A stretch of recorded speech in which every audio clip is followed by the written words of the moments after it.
გამარჯობათ. კიდევ ერთხელ ეს არის mindset მინდია გაბიჩვაძესთან, მე ვარ მინდია გაბიჩვაძე, ალბათ უკვე დამახსოვრებული გაქვთ ეს სახელი. დღევანდელი ეპიზოდი არის ცოტა განსხვავებული, მინდა წავიყვანო, ეს არის თქვენთვის მშობლებისთვის. მე დღეს არ ვისაუბრებ გარკვეულ ერთ თემაზე.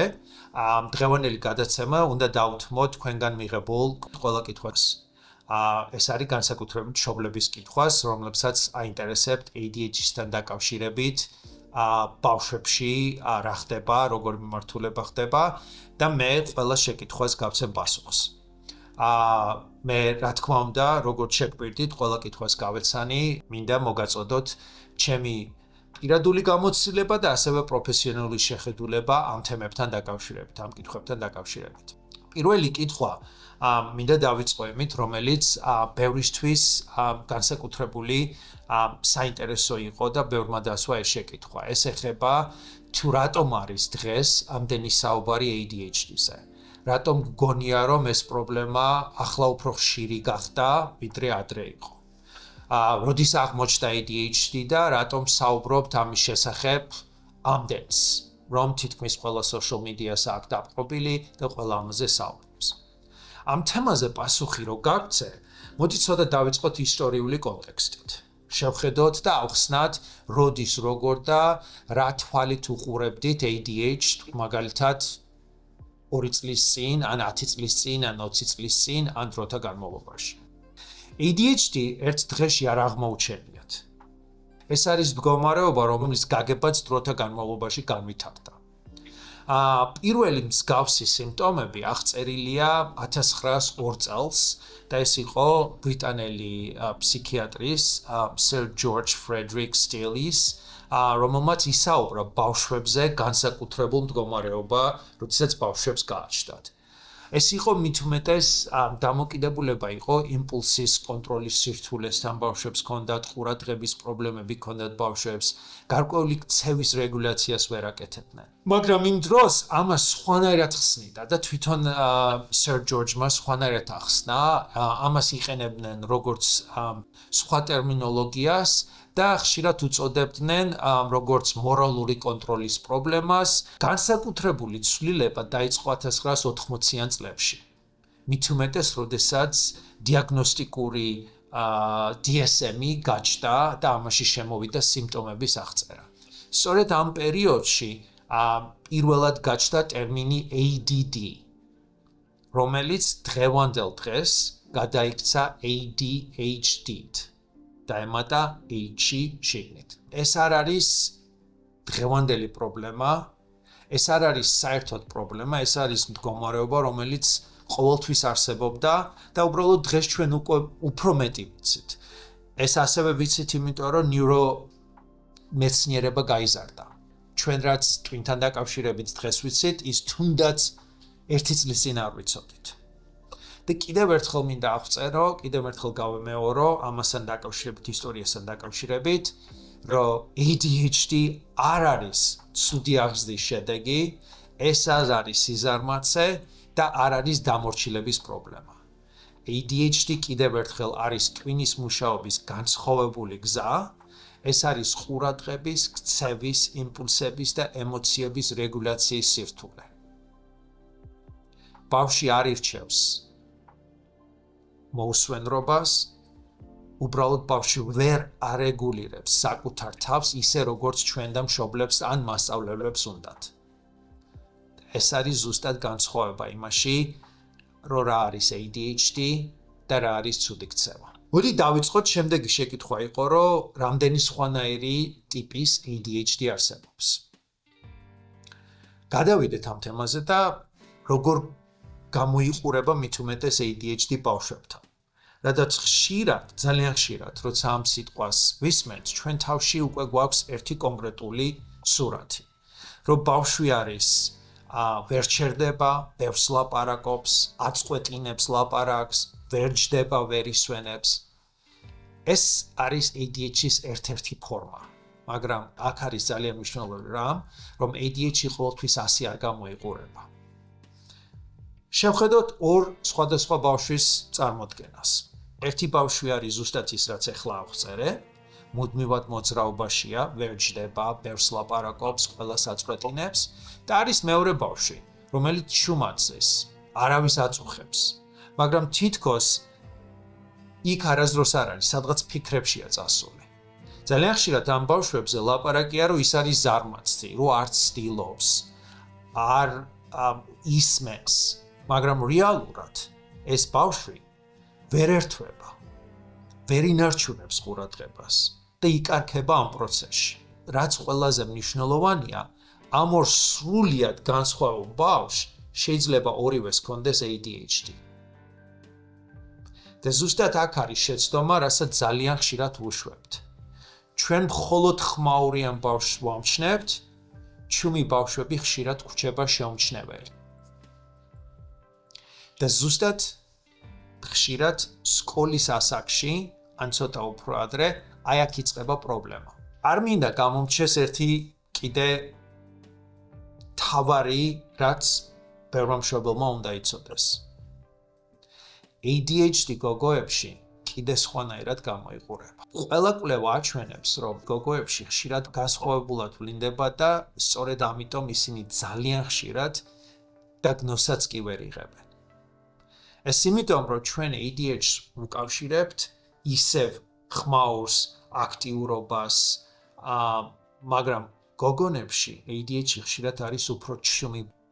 ისინი შეიძლება იყვნენ ჩაფიქრებულები, საკუთარ სამყაროში ცხოვრობდნენ, ზედმეტად წყნარები, ან უბრალოდ გაფანტულები იყვნენ. და ხშირად მათზე ამბობენ და ეარლიყები აქვთ მიბმული, რომ არის მორიდებული, არის ზარმაცი, უბრალოდ არ ცდილობს საკმარისად. მაგრამ კიდევ ერთხელ ვიმეორებ, ისინი რეალურად ყოველდღიურად ებრძვიან ყურადღების შენარჩუნებას, ორგანიზებას, დავალებების დასრულებისთვის, ემოციების რეგულაციისთვის, ისინი ძალიან ბევრს ცდილობენ. რაც კიდევ უფრო მნიშვნელოვანია, გოგოები ხშირად უკეთ მალავენ ამ სირთულეების ახსნას და გამოხატვას. იმიტომ, რომ ისინი ცდილობენ, რომ მოერგონ სოციალურ ნორმს. ცდილობენ არ გამოჩნდნენ განსხვავებულები. ცდილობენ, რომ მიიღონ იარლიყი, რომ კარგი ბავშვია. ეს გარედან ყველაფერი შეიძლება კარგად ჩანდეს, მაგრამ შიგნიდან ისინი ძალიან დაძაბულები არიან. გადაღლა აქვთ ძალიან. საკუთარ თავის მიმართ კრიტიკა უჩნდებათ. ამიტომაც ვხედავთ, რომ ADHD-ის მქონე გოგოებში კვლევა ამას აჩვენებს, ძალიან ხშირად უფრო მაღალია შფოთვა, დეპრესია და დაბალი თვითშეფასება.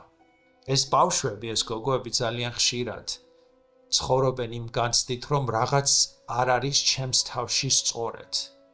მე უშვებ შეცდომას. თუ შენი შვილი არ არის ჰიპერაქტიური, ეს არ ნიშნავს, რომ პრობლემა არ არსებობდეს. ზოგჯერ ყველაზე ჩუმი ბავშვი, ყველაზე მეტად იბრძვის შინაგანად, რომ მოერგოს სოციალურ ნორმს. კიდევ ერთი შეკითხვა იყო დასმული, რომ კი თქვათ ესე ვიძახით, მაგრამ იქნებ მართლა ზარმაცია ბავშვი. როგორ განვარსხვავოთ სიზარმაცე ADHD-სგან? ეს ძალიან მტკივნეული კითხვაა. მით უმეტეს, როდესაც ეს მშობლიდან დის. მაგრამ ასევე მესმის, რომ ეს შეკითხვა ძალიან ბუნებრივია და ძალიან ასევე მნიშვნელოვანია. განსხვავებაზე მინდა გავამახვილოთ ყურადღება და რა ხდება განსხვავებას შორის. როგორ შევხედოთ ბავშვს, როგორ ველაპარაკოთ ბავშვს და როგორ დავეხმაროთ ბავშვს, როდესაც აი ამ განსხვავებას დავინახავ. აი მაგალითად მშობლებისგან გამიგია ესეთი რაღაცა, რომ იწყებს და არ ამთავრებს. 10 რაღაცა აქვს დაწყებული და ერთდროულად და ვერცეც ვერ აკეთებს. ყოველდღე რაღაც ეკარგება. ეუბნები, რომ წადი და დაალაგე ოთახი, მიდის და 5 წუთში უკვე გათიშულია და სხვა რაღაცას აკეთებს. და ამიტომაც ძალიან ხშირად ესენი ისჯებიან ეს ბავშვები. და მშობლებისგან ესმით, რომ აი კიდე არ მომისმინე, არ გინდა, ზარმაცი ხარ. მინდა რომ აი გავჩერდეთ ცოტა ხანი. ADHD-ის ბავშვი კი არ უნდა, უბრალოდ არ შეუძლია. ADHD ბავშვი ხშირად ვერ ახერხებს. რატომ? იმიტომ რომ ADHD-ის პერიოდში მთავარი სირთულეა ყურადღების გადართვა, დავალების შენარჩუნება, დაწყებილს დამთავრება. ეს არის რეგულაციის პრობლემა, რომელიც რამდენჯერმე ვახსენე და კიდევ ერთხელ ვიმეორებ, იმიტომ რომ ყველა მინდა გაიგოს, რომ ეს არ არის მხოლოდ ყურადღების კონტროლის გაკეთება, ეს არის ყურადღების რეგულაციის პრობლემა და არა мотивация. სიზარმაცე არის როცა ბავშვს შეუძლია, მაგრამ ირჩევს რომ არ გააკეთოს. ეს სიზარმაცეა. ADHD-ის შემთხვევაში ბავშვს ხშირად უნდა, მაგრამ ვერ ინარჩუნებს პროცესს. აი ზუსტად ეს არის ერთ-ერთი ძალიან მარტივი შეხედვა, რომ განვასხვაოთ ერთმანეთისგან. ADHD-ის ბავშვი ზოგჯერ აკეთებს ძალიან კარგად ყველაფერს, ზოგჯერ საერთოდ ვერ აკეთებს. ეს არასტაბილურობა არის ძალიან მნიშვნელოვანი ნიშანი. და ახლა ყველაზე მტკინეული ნაწილი არის ის, რომ როდესაც ბავშვს ვეუბნებით, რომ ზარმაცი ხარ, ბავშვი ამას უბრალოდ არ ისმენს, ის იწყებს ამის დაჯერებას. იმისთვის ეს წინადადება არ არის. იმისთვის თავის ჩამოყალიბებაა და დროთა განმავლობაში ეს ხდება მისი შიდახმა. რომ მე ზარმაცი ვარ, თქვენი ნათქვამი რომ ზარმაცი ხარ, იზრდება რომ მე ზარმაცი ვარ. რაღაც არ არის ჩემში სწორად. და ეს უკვე აღარ არის მხოლოდ ქცევის პრობლემა, ეს ხდება თვითშეფასების პრობლემა. ამიტომ მინდა ეს ძალიან მკაფიო თქვა. ADHD არ არის სიზარმაცე, ADHD არის სირთულე რეგულაციაში. ატყობთ, რომ ცოტა მეც როგორ ემოციურად აღვწერ ამას, იმიტომ რომ მე ჩემ თავს ხედავ ასევე. იმიტომ რომ როგორც ბავშვი, ძალიან ხშირად მე ეს მესიჯი გამიგია. და მე დამჭირდა 30 წელიწადი. რომ ჩემი თავისთვის მეთქვა, რომ შენ არ ხარ ზარმაცი, შენ უბრალოდ სხვანაირად უყურებ, სხვანაირად გადალახავ, სხვანაირად ფიქრობ. ის განსხვავება, როდესაც ბავშვი ამას ვერ ხედავს, ცვლის იმას, როგორ უყურებს ბავშვი სამყაროს, როგორ ელაპარაკება, როგორ შედის ურთიერთობაში. ძალიან უბრალოდ რომ ვთქვათ, ეს გახსოვდეთ მშობლებს, ზარმაცი ბავშვი არ აკეთებს, ADHD ბავშვი ვერ აკეთებს სტაბილურად. იმას კი არა რომ მთლიანად ვერ აკეთებს, უბრალოდ სტაბილურად ყოველთვის ვერ აკეთებს. ამიტომ, როდესაც მშობლები იძახით, რომ აი რატო შეუძლია ამის გაკეთება და იმის არ შეუძლია, კი, მაგის ზუსტად ესია. ის რაც უფრო მეტად აინტერესებს, იმის გაკეთება შეუძლია. მაგრამ თუნდაც იმ დაინტერესების პერიოდში, როდესაც აკეთებს, თუ უფრო საინტერესო რაღაცა შემოვიდა, ვიზუალურად ან ხმით, დარწმუნებული იყავი, რომ იმ წუთასვე იმაში გადაერთვება ბავშვი. ეს არის ერთადერთი რითიც მინდა განვასხვაოთ. და თუ ერთი მშობელი მაინც ამ წინადადებას შეცვლით, მაშინ ჩვენ ერთად მივახციეთ იმას, რაც ამ პოდკასტს უნდა გააკეთოს. რომ ჩვენ ერთ ბავშვს დავეხმარეთ, რომ თვითშეფასება არ წავიდეს უკან იმისი და უარყოფითად. კიდევ ბევრი შეკითხვები იყო. ერთ-ერთი შეკითხვა იყო ასეთი, რომ როგორ დავამშვიდოთ ჰიპერაქტიული ბავშვი, როგორ მოვიქცეთ. ეს ძალიან ხშირად ყველაზე ხშირი შეკითხვაა. და ძალიან ხშირად არის არასწორულად გაგებული. პირველ რიგში ეს მნიშვნელოვანი რამ უნდა შევცვალოთ. მიზანი არ არის ბავშვის დამშვიდება, მიზანია დავეხმაროთ ბავშვს ენერგიის რეგულაციაში. რადგან ჰიპერაქტიურობა არ არის ცუდის ქცევა, ეს არის არარეგულირებული ენერგია. რა ეხმარება მაშინ? მოდი შევხედოთ ამაში. მოძრაობა და არაშეზღუდვა. ADHD-ის მქონე ბავშვს ნაკლები მოძრაობა არ სჭირდება. სჭირდება სტრუქტურული მოძრაობა. სანამ თხოვთ რომ დაჯდეს, მივცეთ მოძრაობის საშუალება. მოკლე და მკაფიო დავალებებია საჭირო. აი, როდესაც ვეუბნებით, რომ დაჯექი და გააკეთე გაკვეთილები, ეს ძალიან ზოგადია. და ADHD-ის ბავშვისთვის ეს არის დაჭერის და ჩაკეტვის ტოლფასი. აი შეგვიძლია შევცვალოთ, მოდი 5 წუთი ერთად გავაკეთოთ. უფრო ბევრად ეფექტური იქნება ეს ყველაფერი, ვიდრე დაჯექიდე დაკვეთილები გააკეთე. პროგნოზირებული რუტინა უნდა იყოს. პროგნოზირებული რუტინა ნიშნავს, რომ ბავშვმა იცის, რა მოხდება რის შემდეგ. სწავლაში არის ესეთი მიდგომა, რომ ბავშვმა იცოდეს, რომ 10 წუთი რო წაიკითხავ, მე 5 წუთი დასვენება, ამ 5 წუთში შენ შეგიძლია აი ეს გააკეთო, მაგრამ ასევე უნდა იცოდეთ, რომ ის დასვენების პერიოდში ის არ უნდა იყოს გადართული საერთოდ სხვაგანი. აი გაჯეტი კი არ უნდა მივცეთ, არამედ უნდა კონდეს საშუალება, რომ იმოძრაოს. და ეს ყველაფერი ბავშვმა უნდა იცოდეს, როგორ ვიცი მშობლებო ალბათ ეხა ფიქრობ, რომ უფრო ადვილია ამის ახსნა, ვიდრე როდესაც ამაში ცხოვრობ. მესმის თქვენი. მაგრამ მე ასევე მესმის 56 წელია ამით ვცხოვრობ. ამიტომ ჩემზე მეტად, ჩემზე უკეთესად ალბათ არც ერთმა მშობელმა არ იცის. მესმის ძალიან რთულია. თქვენი ტონი უფრო მნიშვნელოვანია ვიდრე სიტყვები. როდესაც თქვენ დაძაბული ხართ, ბავშვიც იძაბება. ხანდახან არის საჭირო, რომ თანარეგულაცია უნდა გაუკეთდეს ბავშვს. Co-regulation. ეს ნიშნავს, რომ თქვენ გვერდით შეიძლება დაუჯდეთ და ერთად დამშვიდობება დაიწყოთ. არა კონტროლი, არამედ კავშირი მასთან. თუნდაც ვასწავლოთ, ერთად ვისწავლოთ სუნთქვა, დამშვიდების სუნთქვა. ის კი არა, რომ ბავშვს უთხრათ, რომ ჩაისუნთქე დაწყნარდი. აი როგორც მაგალითად ფოთვის პერიოდში პირველი შეცდომა, რასაც ყველა ჩვენთაგანი უშვებთ, ვაეუბნებით ადამიანს, რომ დაწყნარდი. დარწმუნებული იყავი, ადამიანს დაწყნარება რო შეეძლოს, ზუსტად მაგას ცდილობს ფოთვეში შესული ადამიანი, რომ დაწყნარდეს, იმათ არ შეუძლიათ დაწყნარება. ზუსტად ესეა, რომ ბავშვს კონტროლი არ ჭირდება, ბავშვს ჭირდება კავშირი. ამიტომ მოდი ამას მივაქციოთ ყურადღება. შემდეგი შეკითხვა, რომელიც თითქმის ყველა თქვენ შეკითხვას ერთ რაღაცას გეტყვით, რომ არ არსებობს კულტურა, არ არსებობს ერი, არ არსებობს ქვეყანა, ყველა მშობელს აქვს ეს შეკითხვა. ზუსტად იგივე შეკითხვები იყო, რასაც მე აქ ვისმენ უკვე წლების განმავლობაში. რატომ უჯერებს აი ესეთ შეკითხვა არის, რატომ უჯერებს ADHD ბავშვი სხვას უფრო მეტად, ვიდრე მშობლებს? აი ეს ძალიან ტკივნეულია მშობლებისთვის.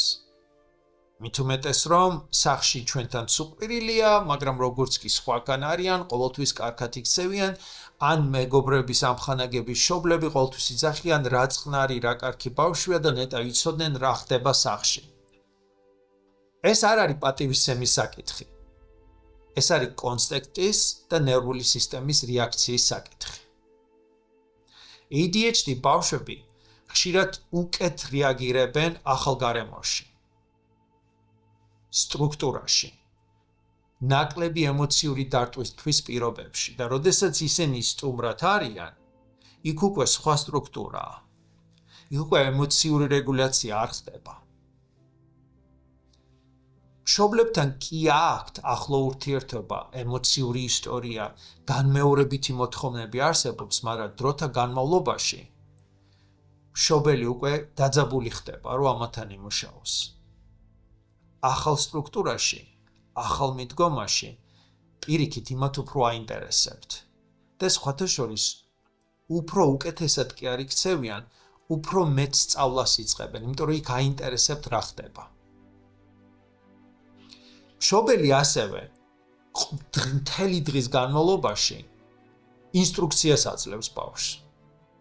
ბავშვი გადატვირთულია და წყვეტს დამუშავებას. ეს არ ნიშნავს, რომ თქვენ არ გცემთ პატივს, ეს ნიშნავს, რომ მისი ტვინი თქვენთან გადატვირთულია. ეხლა მოდი შევხედოთ რა ეხმარება.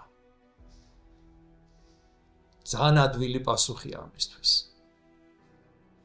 ნაკლები ინსტრუქცია, ან კაფიო ინსტრუქცია, თანმიმდევრობა და ნაკლები ემოციური დაძაბულობა. პირველ რიგში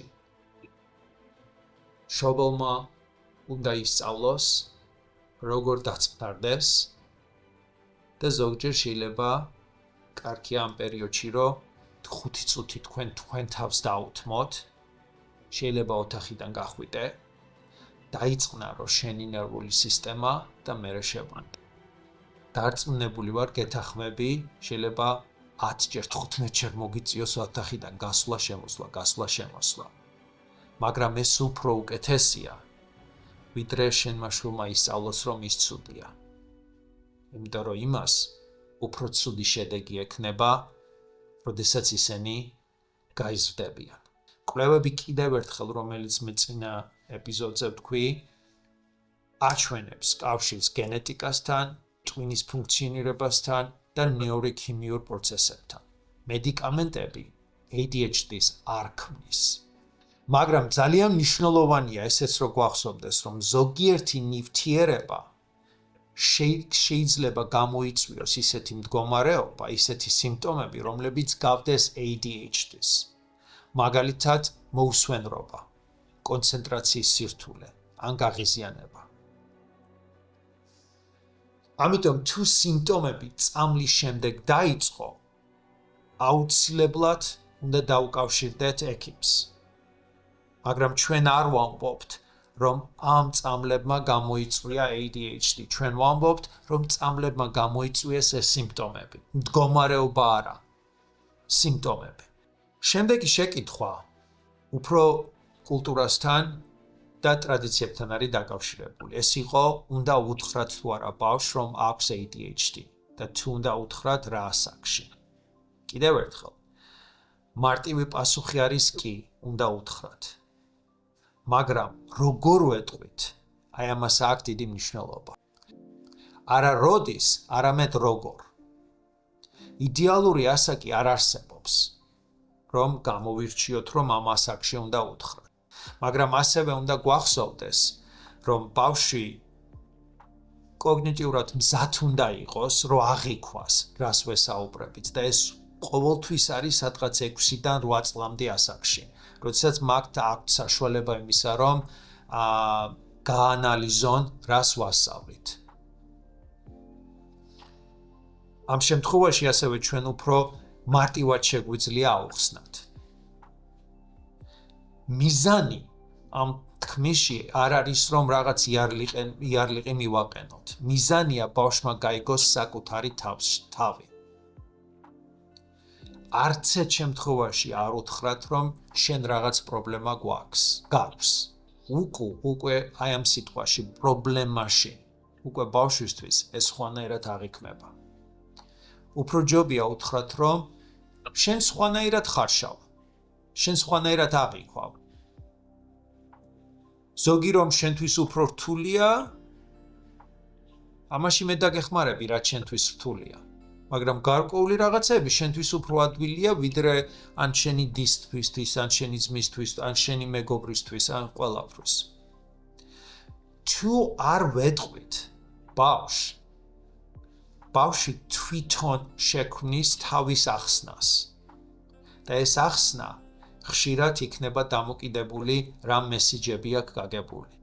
რომ ზარმაცი ხარ, შეიძლება თქვენ არა გაქვთ ნათქვამი, რომ ზარმაცია, მაგრამ სკოლაში აქვს გაგებული. სკოლაში აქ შეიძლება გაგებული, რომ არ ვარ ისეთი კარგი, როგორიც ჩემი კლასელები იყვნენ. შეიძლება თქვენ ამას საერთოდ არ ეუბნებით. მაგრამ ბავშვმა თუ ეს არ იცის, რომ მისი განვითარება როგორ მიმდინარეობს, თვითონ აღიქვამს ამათ. ამიტომ მინდა დაგარწმუნოთ, რომ ახსნა იცავს თვით შეფასებას. თვით შეფასება განსაკუთრებით ვითარდება 12 წლის შემდეგ, როდესაც ისინი აყალიბებენ, აი მაგალითად ძალიან ადვილად რომ ვთქვათ, მე ვინ ვარ. აი ეს შეკითხვა რომ დაუსვათ, უკვე იწყებენ თავისი თავის შეფასებას. და აი ამიტომ გთხოვთ, რომ უფრო ჯობია აუხსნათ, ვიდრე არ აუხსნათ. მაგრამ როგორ აუხსნით, აი ეს გახსოვდეთ, როგორ აუხსნით, ეს არის ყველაზე მთავარი. და რა თქმა უნდა, ბოლო შეკითხვა, რომელიც ჩემთვის ყველაზე ემოციური შეკითხვა იყო და რამდენიმე დასვით ამასთან დაკავშირებით, სხვანაირად, მაგრამ ერთი მთავარი ფესვი ჰქონდა და ეს იყო როგორ დავეხმაროთ ჩემ შვილს თუ ეს ADHD აქვს. ეს იყო ემოციური, იმიტომ რომ მე დავინახე რომ როგორ გულიგტკივად და თქვენ უფრო რამდენად ახართ ჩართული ამ საქმეში და როგორ გინდათ რომ პოზიტიური მომავალი შეუქმნათ თქვენ შვილებს. ეს იყო ასევე ის შეკითხვა, რომელმაც რაღაცნაირად მე ცოტა ემოციები მომიტანა, იმიტომ რომ ნეტა მეც გამეკო ეს შეკითხვა, როდესაც ბავშვი ვიყავი 80-იან წლებში. ეს ის კი არა რომ დედაჩემს არ უნდოდა ეს შეკითხვა დაესვა, უბრალოდ დედაჩემმა არ იცოდა როგორ დაესვა ეს შეკითხვა. ამასთან დაკავშირებით სანამ პასუხს გაგცემდით, მინდა გითხრათ რომ ერთი რაც მინდა ყველა მშობელს გახსოვდეთ, რომელიც როდესაც მე ვისაუბრე მოზრდილებში ADHD-ზე, მაშინაც თქვი და კიდევ ერთხელ მიმეორებ. არანაირი კორელაცია ან დაკავშირება არ არსებობს ინტელექტუალურ განვითარებას და ADHD-ის შორის. განათლების მიხედვით მე მივახციე ყველაზე მაღალ საფეხურს, ამაზე ზემოთ უკვე ვეღარ ვისწავლე, აღარ შეიძლება, უკვე აღარ არსებობს. და მე მაქვს ADHD. ამიტომ ამის ნუ შეგეშინდებათ, რომ თქვენ შვილს რამის მიღწევის საშუალება არ ექნება. რასაც უნდა ყველაფერს მიაღწევენ. მინდა ძალიან მარტივად გიპასუხოთ ამაზე. თქვენ არ გჭირდებათ თქვენი შვილის შეცვლა. თქვენ უნდა დაეხმაროთ როგორ მუშაობს მისი ტვინი. მოდი დავასაფეხუროთ, დავყოთ რა ეხმარება ყველაზე მეტად. როგორც წინაზე აღწერე, სტრუქტურა და არაზეწოლა. ADHD-ის ტვინს სჭირდება რუტინა, ვიზუალური შეხსენება და პროგნოზირება. მეორე არის დავალებების დაყოფა. დიდი დავალება ADHD-ის ბავშვისთვის არის გადატვირთვა. პატარა ნაბიჯებით უნდა დაიწყოს და ეს ყველაფერი წარმატებას მიაღწევს. აი ჩვენთან მაგალითად, როდესაც ბავშვს დიაგნოზი დაესმება, ჩვენ ყოველთვის სკოლას ურჩევთ, რომ მათ დამატებითი დრო გქონდეთ ყველა გამოცდაზე, ყველა დავალებაზე, უფრო მეტი, ხშირად გაორმაგებული დრო გქონდეთ ამასთან დაკავშირებით. მე ამას რა თქმა უნდა არ დავაძალებ საქართველოს სკოლებს, იმათმა თავისი სტრუქტურა აქვთ და თავისი მიმართულება აქვთ. პოზიტიური გამტკიცება ასევე ჭირდება ბავშვს. ძალიან საჭირო არის, რომ როდესაც რაღაცა სწორედ აკეთებს, ეს აღნიშნოთ. რომ ბავშვმა მხოლოდ კრიტიკა არ გაიგოს. თქვენი საკუთარი თავის რეგულაცია. შეიძლება ეს თავარი იყოს. პირველი იყოს თქვენი საკუთარი თავის რეგულაცია. თქვენის ნერვული სისტემა ასწავლის თქვენ შვილს, როგორ დაარეგულიროს თავისთავად. თანამშრომლობა თქვენთან და არა კონტროლი. არ თქვათ ეხლავე გააკეთე, ეს შეცვალეთ, მოდი ერთად დავიწყოთ. და საბოლოო ეს არის პროფესიონალური დახმარება, როდესაც საჭიროა ამ შემთხვევაში. ყველა რისერჩი, ყველა კვლევა აჩვენებს, რომ გაერთიანებული, ყველას არ ჭირდება მედიკამენტები, მაგრამ როდესაც არის გაერთიანებული მედიკამენტები და თერაპია, უფრო დიდი პოზიტიური შედეგი აქვს, ვიდრე ან ერთი, ან მეორე. მაგრამ მედიკამენტების გამოყენება ასევე დამოკიდებულია გადასაწყვეტია ფსიქიატრის და მათი ექიმის, პედიატრის. ასევე ძალიან კაია მშობლების ტრეინინგი. და მშობლების ტრეინინგი ზუსტად ხდება აი ამასთან დაკავშირებით, რომ ეს თქვენ ყველა ეს მხარე შესწავლილი გქონდეთ და იცოდეთ როგორ მოიქცეთ. კიდევ ერთხელ ყველა მშობელს გვერდზე გიდგავართ და მესმის თქვენი ნერვიულობა და სტრესი. ძალიან რთულია, მით უმეტეს თუ ყავთ რამდენიმე შვილი და ერთს აქვს ADHD და სხვებს არ აქვს. და თუ რამდენიმე შვილს აქვს ADHD, ან ესე იქცევა, მაშინ ალბათ უფრო რთულია თქვენთვის ყოველდღიური მათთან მუშაობა, მათთან ყოფნა და მათთან დახმარება. მაგრამ სხვა გამოსავალი არ არის. თუ თქვენ მათ არ დაეხმარებით, უფრო დიდი პრობლემები გაჩნდება, როდესაც ისინი გაიზრდებიან. დიდი მადლობა ჩემთან ყოფნისთვის, დიდი მადლობა ყველა შეკითხვისთვის, როგორც ჩვენ პირველად დავიწყეთ და ჩემი თხოვნა იყო, რომ ინტეგრაცია გაგვეკეთებინა და ერთმანეთთან ურთიერთობა გქონდა. ამაში დიდ მადლობას გიხდით და ეს უკვე ჩანს, რომ თქვენი შეკითხვები ამის საშუალებას მაძლევს და იმედია გავაგრძელებთ სხვა თემებთან დაკავშირებით. მე ასევე მზად ვარ, თუ ამასთან დაკავშირებით სხვა შეკითხვებიც აქვს გამოგვიგზავნეთ და ამაში ძალიან დაგვეხმარება თუ გამოიწერთ ჩვენ ჩემ YouTube-ს. ეს არის მთავარი კავშირი ჩვენთან. დიდი მადლობა და შემდეგ შეხვედრამდე.